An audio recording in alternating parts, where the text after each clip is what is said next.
Alors donc le titre est Comment j'explore ou comment on peut explorer en général les tâches thoraco-abdominales. Comme vous allez voir, il y a pas mal d'explorations qui ont été proposées, pas toujours faciles, pas toujours évidentes.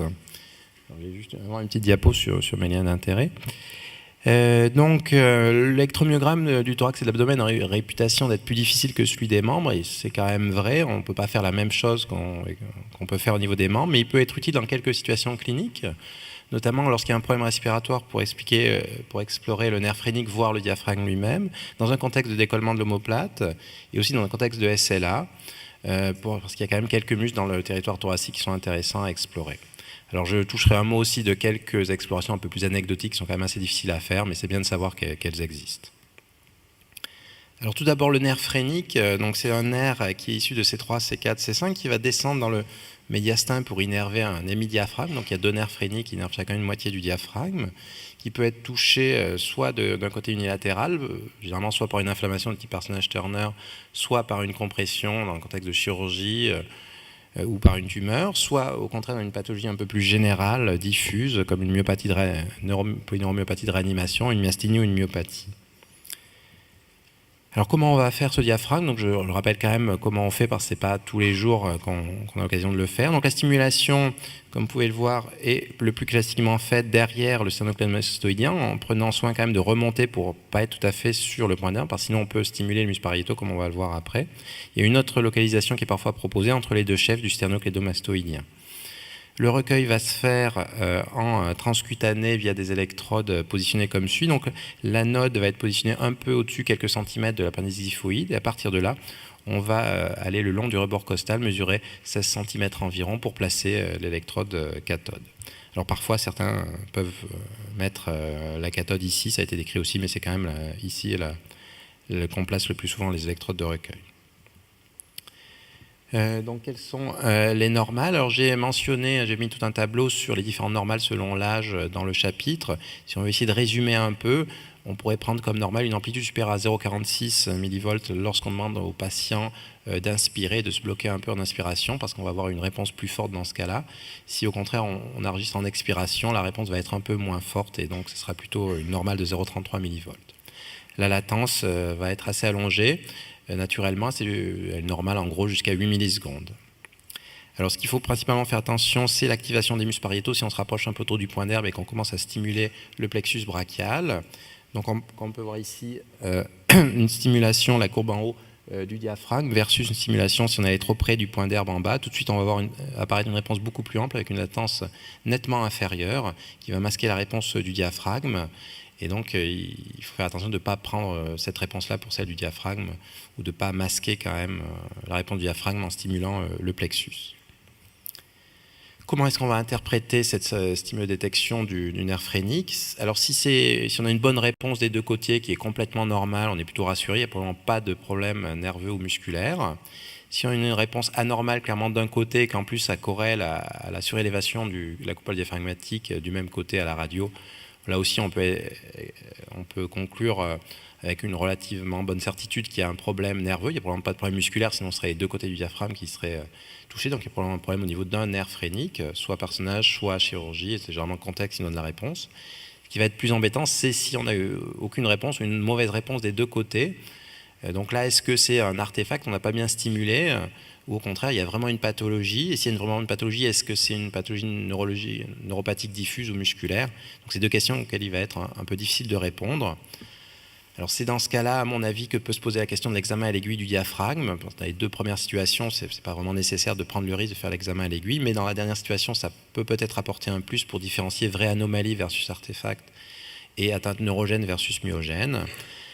C'est à discuter, à mon avis. Il ne faut pas le faire systématiquement, mais si on veut vraiment aller plus loin, et si c'est assez facile, si un patient assez maigre, qui suit bien les consignes, qui n'a pas tendance à avoir un hoquet au moment où on le pique, ça peut être éventuellement intéressant. Donc, si on veut se lancer là-dedans, donc il faut prendre les repères comme suit. Donc là où on pique le plus fréquemment, où c'est le plus décrit, c'est en prenant les repères comme suivant. On prend une ligne verticale à partir de la ligne moyenne de la clavicule, ou un peu en latéral la ligne axillaire antérieure.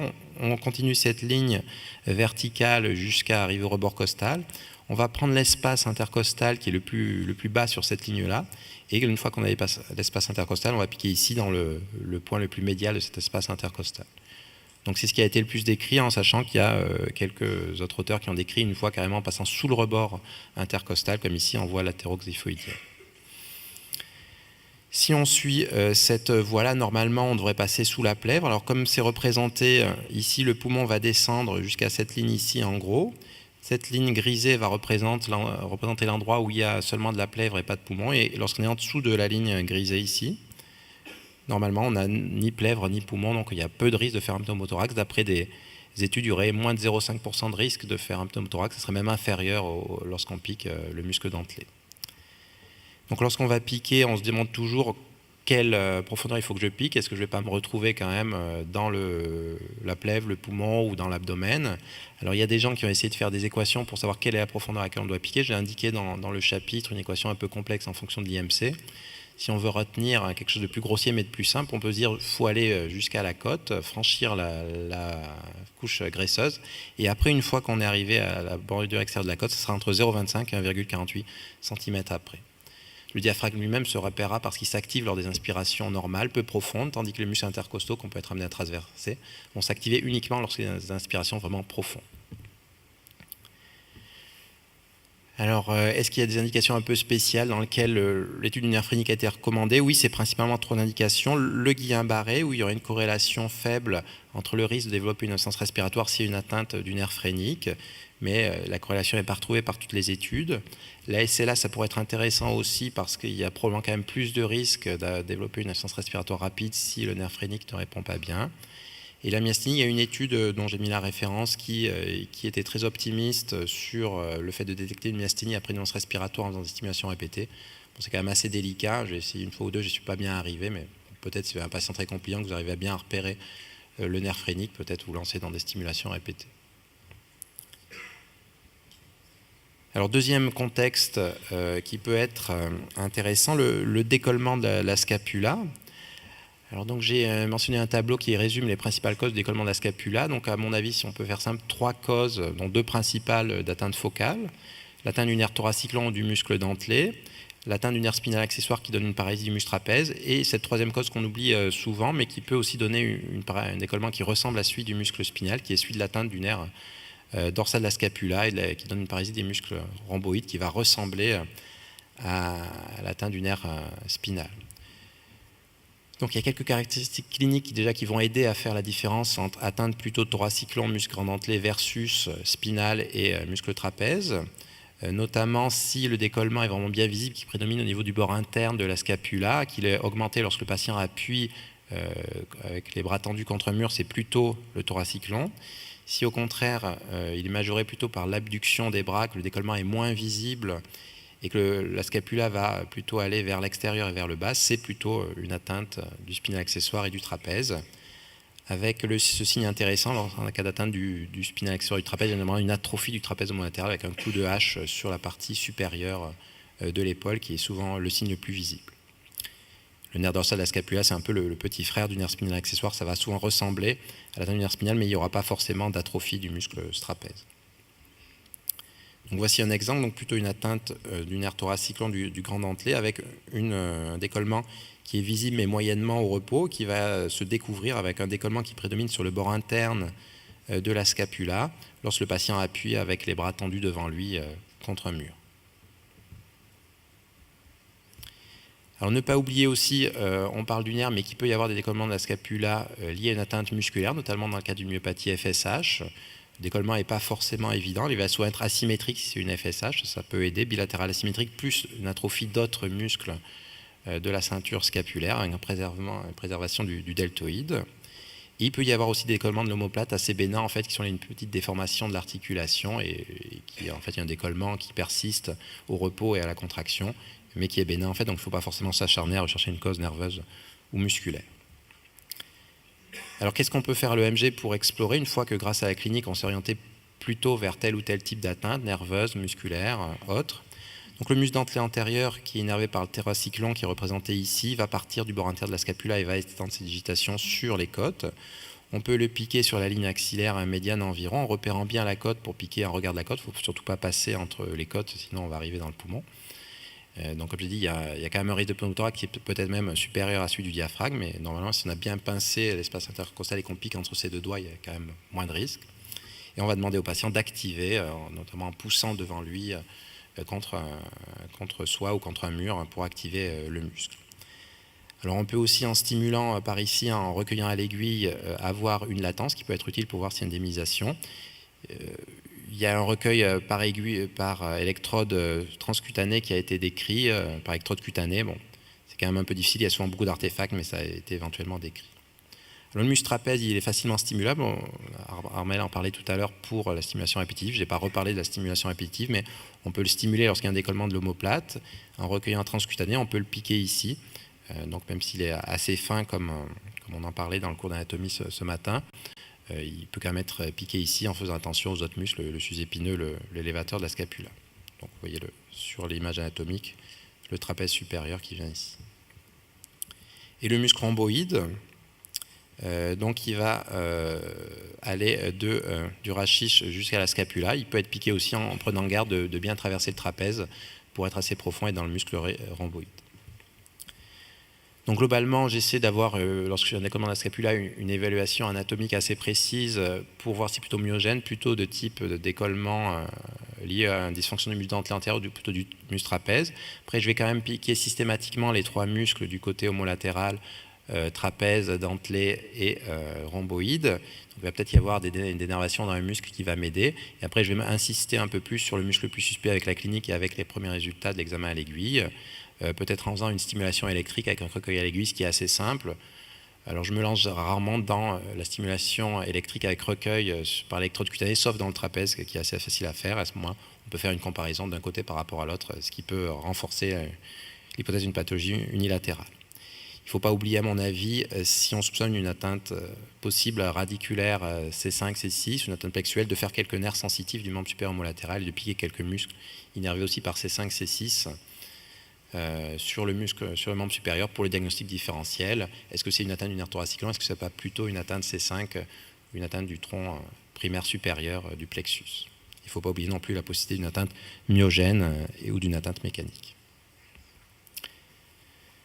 Ensuite, l'exploration du territoire thoracique. Alors, c'est surtout intéressant, à mon avis, dans le cadre d'une suspicion de SLA. Comme vous le savez, dans les critères de SLA, on demande de repérer l'atteinte d'une neurone moteur périphérique dans le plus possible de territoires, et le territoire thoracique est l'un de ces 4 territoires. Donc il n'y a pas 36 solutions pour explorer ce territoire. Il y a les muscles paravertébraux thoraciques qu'on a l'habitude de faire, mais le problème c'est que le patient se détend rarement et on arrive rarement à avoir du repos pour bien voir s'il y a de l'activité spontanée d'innervation. Donc une alternative qui peut être intéressante, il faut juste connaître et oser, c'est de faire les muscles grand droit dans la partie supérieure entre leur insertion sur le sternum et les côtes et le nombril. Ils vont être innervés par les racines T7 à T10. Donc il y a de la dénervation, ça peut indiquer que le territoire thoracique est touché. Donc le repos sera souvent plus facile à obtenir que dans les muscles paravertébraux. Il faut juste que le patient soit bien coopérant, qu'il n'ait pas de panicule adipeux trop important et qu'il puisse contracter les muscles abdominaux à la demande.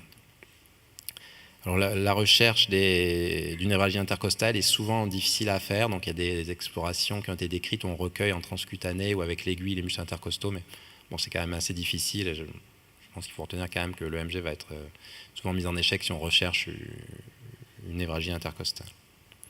Alors un peu plus rapidement pour finir, quelques utilisations possibles de l'EMG.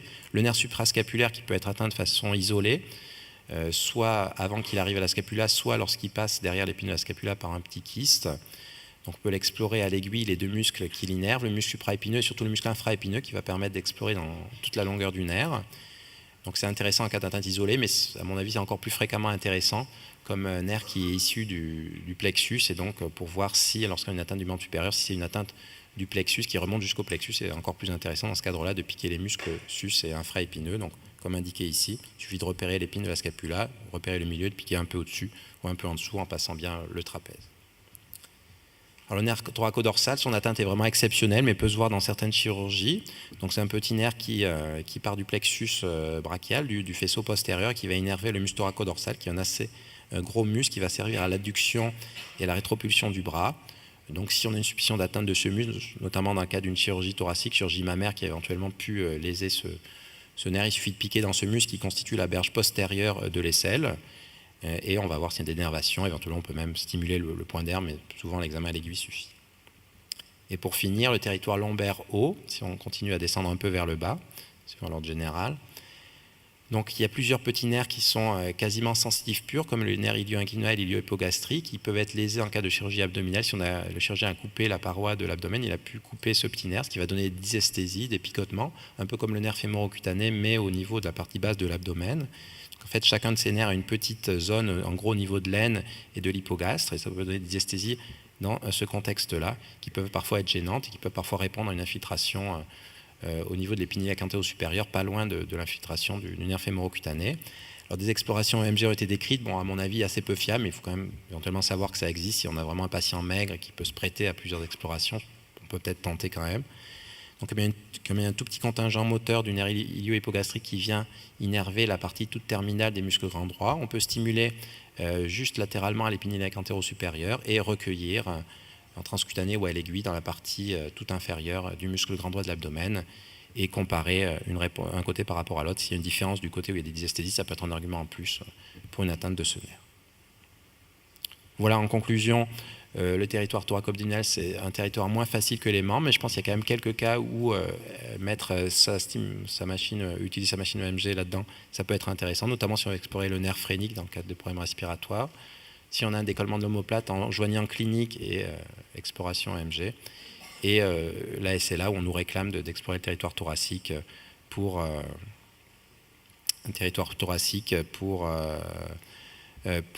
avoir les critères de SLA. Voilà, donc je vais vous remercier pour votre attention et ceux qui m'ont aidé dans ce topo.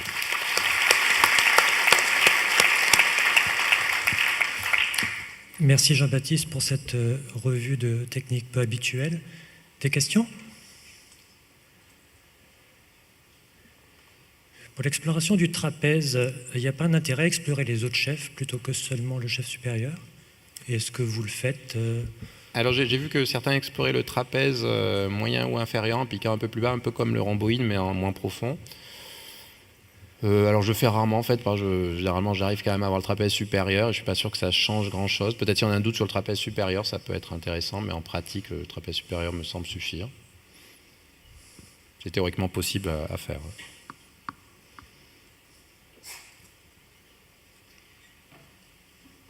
Pas de questions? Eh bien, c'est que c'était clair. Merci Jean-Baptiste. Merci.